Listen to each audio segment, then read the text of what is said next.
Would you look at that, another delayed Fate Grand Opinions video bundling 2 episodes together because my life is painfully busy and Crossing Void and Alicization Rising still getting released so close to each other is not doing that any favors. Welcome everyone, it's me Gamerturk and this is Fate Grand Opinions featuring Absolute Demonic Front Babylonia episodes 6 and 7 of Fate Grand Order anime. Just like my Explained series, timestamps to individual points will be in the description as well as the pinned comment, so you can skip to certain sections of the video if something interests you more, but keep in mind, Fate Grand Opinions, as stated in the title, it's not explained. I won't share in-depth knowledge, Fate series is just too big of a rabbit hole for me, so this is more of a review of individual episodes, what I loved when watching, what stood in my mind, and this doesn't happen often in FGO because it's so wonderful, but I'll also share what I don't enjoy if there's anything to mention on that aspect. But yeah, let's start with episode 6, the Tablet of Destinies. This is the episode where we start getting more into the actual ongoing story with some revelations going on. So far things have been constantly getting teased left and right, but while I really enjoyed every single episode, the unknown mysteries of Babylonia was just starting to overwhelm me, you know. You gotta provide some answers as to what the current conflict or even the goal is that Fujimori's Mashu are just chilling around Uruk. And no, I'm not talking about their ultimate goal of getting the holy grail of the Singularity, I'm talking about their current micro-scale goal that will lead them into the path, you know, but with episode 6 things are finally moving forward again. But I'm getting ahead of myself as the episode begins with plot twist, yet another mystery regarding the past of Ishtar. Now obviously this is not a real mystery at all if you have the basic knowledge in FGO regarding who Ishtar and her counterpart Ereshkigal are, but yeah, I'm on a slippery slope as well, so I gotta be careful as to not blurt out any spoilers. So while I will not say anything to the nature of the two goddesses, the anime already makes it very clear that the vessel is possessed by two different entities. The goddess who retains the natural black hair color of the Rin is Ishtar herself, but twice in this episode actually you see her with blonde hair, and both of these cases occur when the sun is down. That is, in simplest terms, Ishtar's counterpart, or some may even say another goddess, Ereshkigal.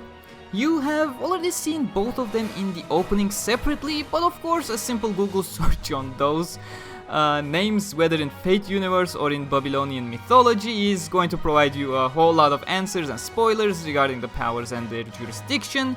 But I've been saying this since episode 1, so I'll say it again, I'm really excited to see more of them both.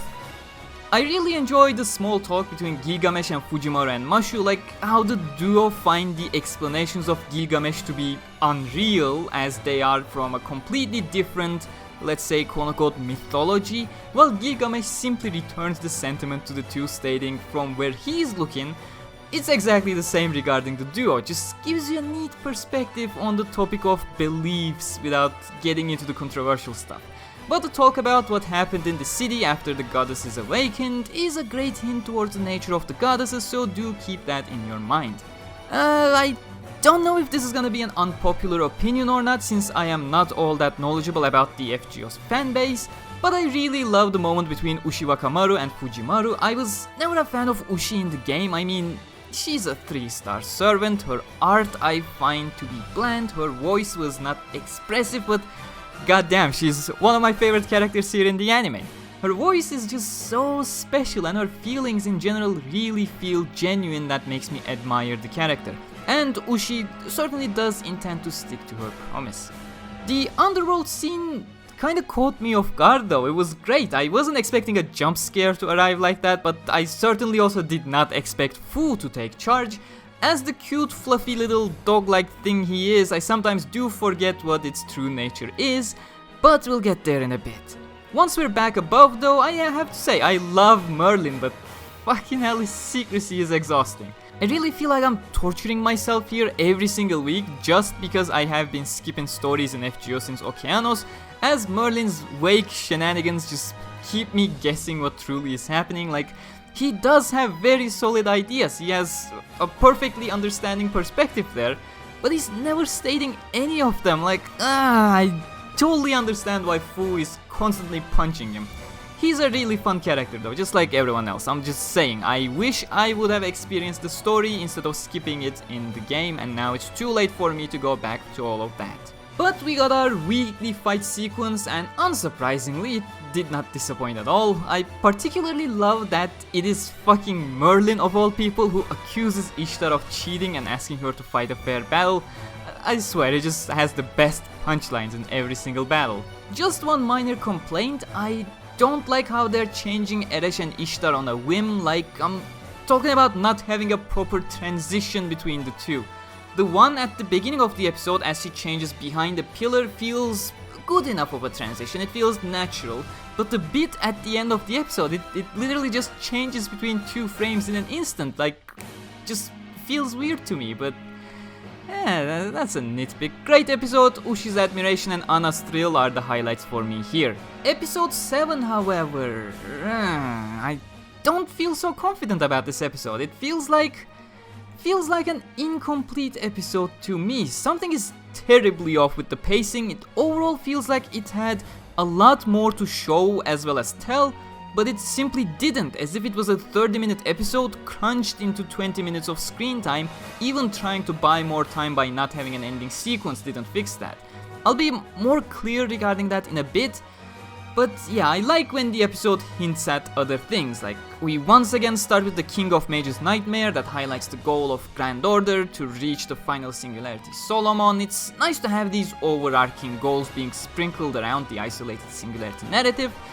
While I personally like them, since I have an idea of what's going on in general, I'm also starting to feel like these are ending up being more of a "the fuck is this all about" moments for anime-only audiences. It's probably not all that confusing when it's a personal speech towards Mashu by Mozart or Drake, for example, but I would like to ask, if you're an anime only for FGO, are you even aware of what's happening with the Solomon stuff at all that's sprinkled around?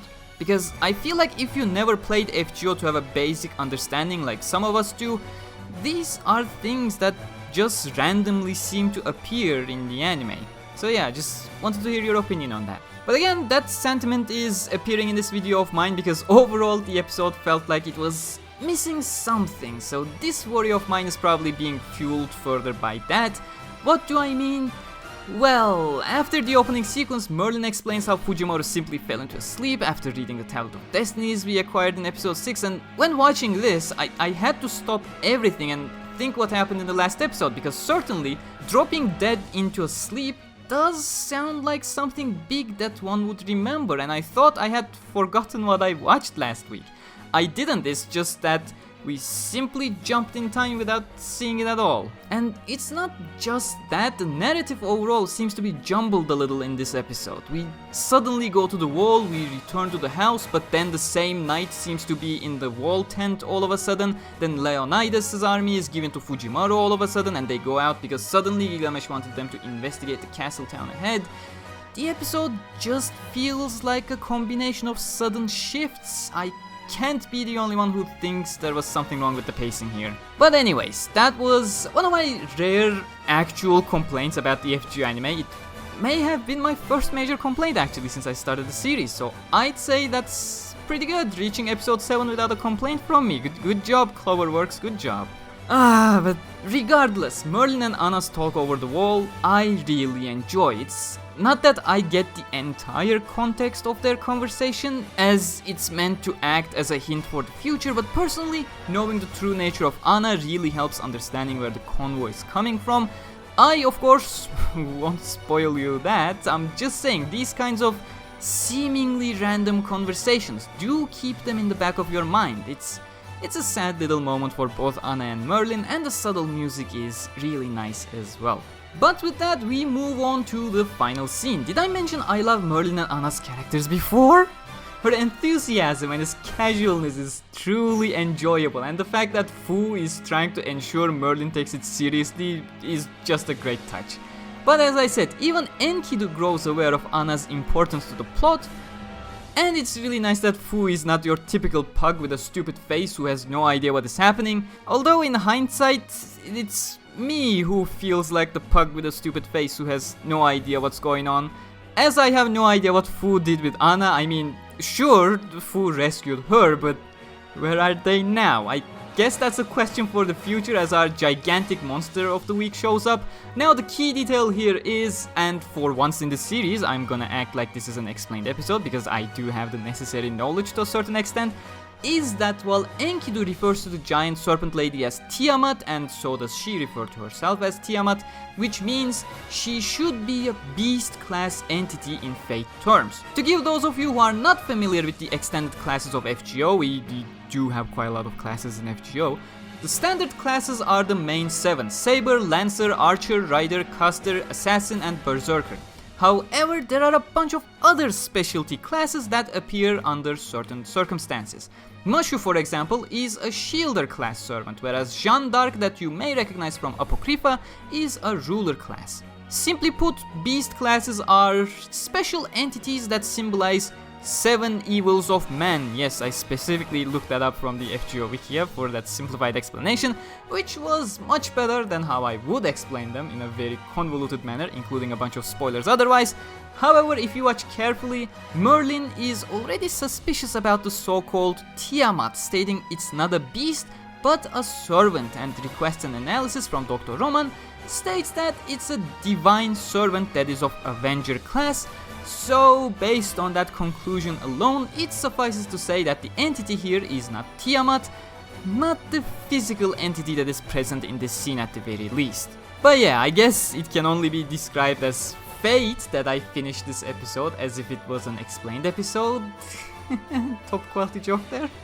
With SAO Alicization Rising still having released, my schedule has truly been crunched into a pulp once again, so who knows when I'll upload the next Fate Grand Opinions video next week, but if you don't want to leave that up to chance, subscribe and hit the bell icon so you don't miss it. Liking the video goes a long way, especially considering there is already a naturally lower interest towards anything on my channel that is not Sword Art Online, so please be a little bit more considerate than normal to hit that like button or something, share and stuff. Thank you very much for watching, a huge thanks to all my patrons and channel members as always. Until next time, stay cool.